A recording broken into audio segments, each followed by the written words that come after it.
Hi everyone. ఈ video వచ్చేసి last time సంక్రాంతికి మా ఊరు వెళ్ళాం కదా అండి. అప్పుడు నేను ఈ వీడియో షూట్ చేశాను మీ అందరికీ చూపిద్దామని. మా ఊర్లో అయితే ఇలా రేవు ఉంటుందన్నమాట. రేవు దగ్గర చేపలు చేసేవాళ్ళు ఉంటారండి.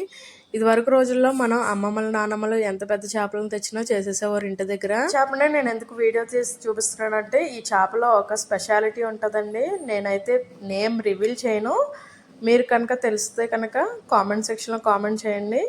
ఈ చేపలో స్పెషాలిటీ ఏంటంటే దీంట్లో జన అయితే ఉండదండి. ఎన్ని కేజీలైనా సరే జన మాత్రం ఫామ్ అవ్వదన్నమాట.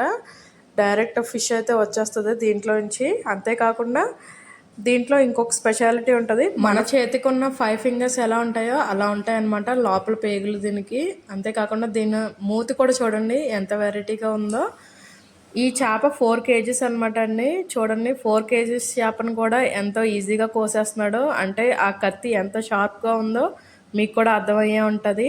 ఇలా మీరు రేవు దగ్గర కానీ ఎక్కడైనా కట్ చేయించుకునేటప్పుడు మీకు ఎటువంటి పీసెస్ కావాలంటే అటువంటి పీసెస్ కట్ చేస్తారనమాట.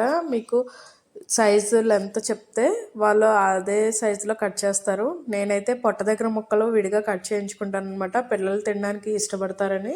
ఆ పక్కనే కూర్చుని మా పెద్దడు చూడండి ఎంత ఇంట్రెస్ట్గా చూసేస్తున్నాడో, చేపని ఎంత స్పీడ్గా చేసేస్తున్నాడో ఏంటో అని. అంతేకాకుండా వాడికి ఇష్టమైన ముక్కలు కట్ చేస్తున్నాడా లేదా అని కూడా చూసుకుంటున్నాడు. ఒక 15 to 20 మినిట్స్లో 4 కేజీస్ చేపను చేయడం అంటే అంత ఈజీ కాదు. సో ఇతను ఎంత ఫాస్ట్గా చేశారనేది మీకు అర్థమయ్యే ఉంటుంది.